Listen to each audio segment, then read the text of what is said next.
À mes côtés, Bangali Touré, bonjour. Vous êtes journaliste à France 24, correspondant au Burkina Faso, mais vous suivez de près la situation guinéenne. Ce colonel Doumbouya, c'est un ancien légionnaire de l'armée française. Tout à fait, c'est un ancien légionnaire de l'armée française qui a débarqué en Guinée dès l'entame de la prise de pouvoir d'Alpha Condé.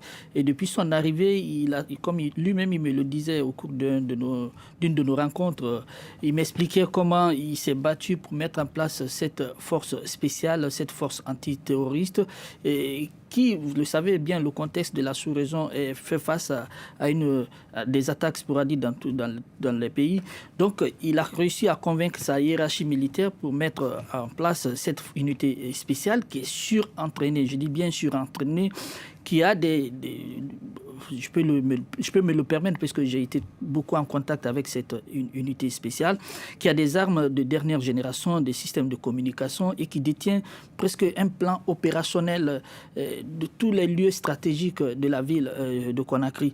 Je viens à peine aussi de le raccrocher au téléphone. Il m'a dit qu'il était en contact avec les chefs d'état-major des forces armées et que ceci leur aurait promis de dire aux gens de retourner dans les casernes. Donc pour dire vrai, c'est pas quelqu'un qui est de l'échelon militaire. C'est quelqu'un qui a débarqué avec son expertise, son expérience. Il a mené plusieurs opérations en Afghanistan au compte de l'armée française. C'est quelqu'un qui est opérationnel, s'il faut le résumer. Il affirme aussi, le colonel Doumbouya, que toute l'armée est derrière lui.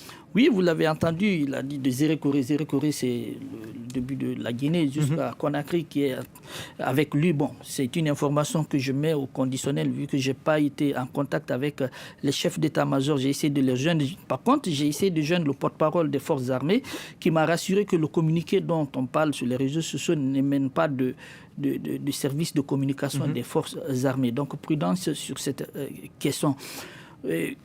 Si la situation, je le suppose bien, puisque je connais un peu la configuration de Conakry, si quelqu'un peut venir de Kaloum jusqu'à la RTG sans résistance, mener une déclaration, c'est qu'il faut dire que quelque part, il bénéficie d'un soutien, entre guillemets, d'une partie de l'armée, puisque le camp, la RTG est située juste au-dessus du camp Al-Fayher. C'est-à-dire, quelle que soit la bride, vous avez l'ambassade des États, vous avez le camp Samori qui est là.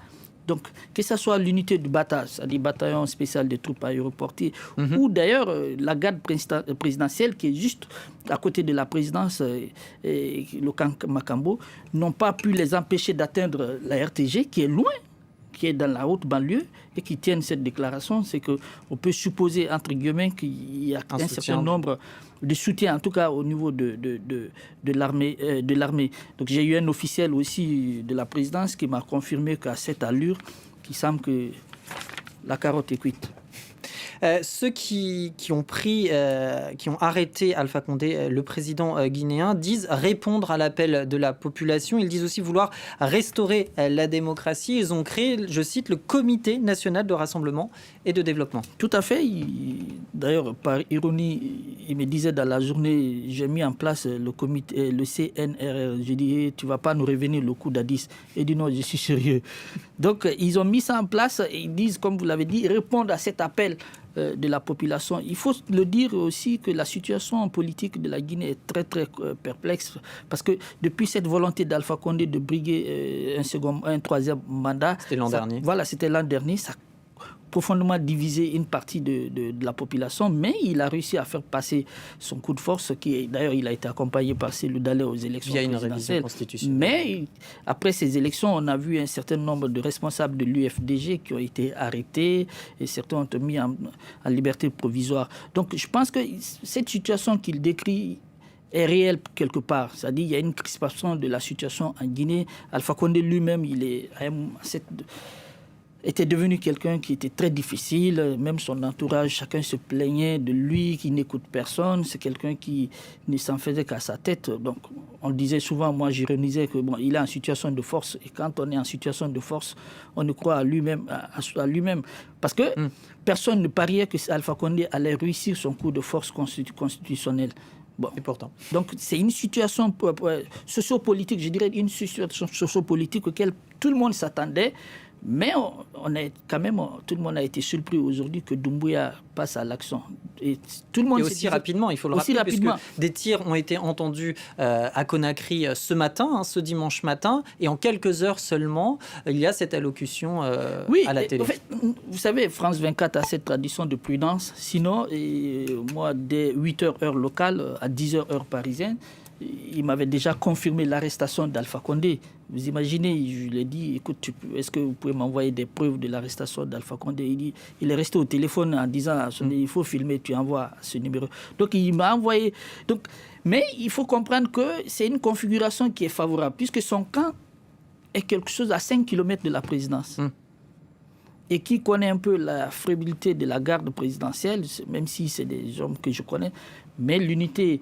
Vous voyez comment ils sont caboulés. L'unité de Doumbouya est une unité opérationnelle. Les militaires savent ce que ça veut dire opérationnel. Ce n'est pas des militaires qui ont 5, 6 enfants ou qui ont des ventres. Ils sont tout le temps en action. Ils s'entraînent nuit et jour. Il est tout le temps à l'intérieur du pays à faire des exercices militaires. Il a bénéficié d'ailleurs d'une formation très aguerrie par l'armée américaine qu'on appelle le FINCLOC, qui réunit les armées des pays, des pays africains ou certains pays pour leur former sur les tactiques d'intervention rapide par rapport à une zone donnée. On a réagi déjà du côté de la classe politique guinéenne? J'ai eu certains opposants, notamment Sidi Touré, qui est resté un peu plus prudent.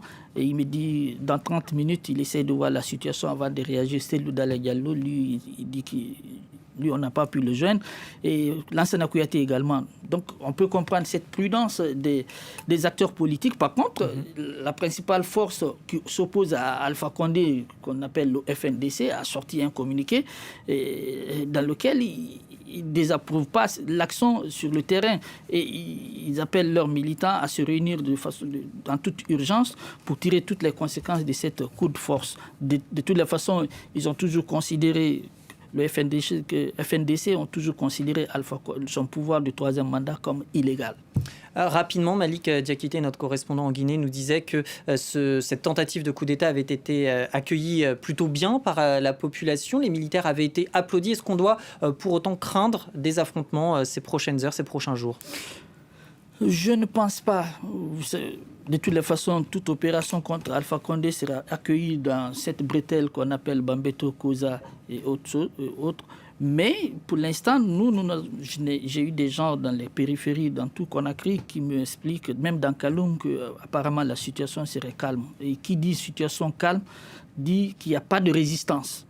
Et quand il n'y a pas de résistance, je pense que Doumbouya et ses hommes ont cette altitude de mettre les choses rapidement en place, puisque lui-même me dit qu'il s'attelle maintenant à mettre les choses en place. Merci beaucoup, Bangali Touré, de nous avoir apporté toutes ces dernières précisions et d'avoir été avec nous pour commenter cette actualité.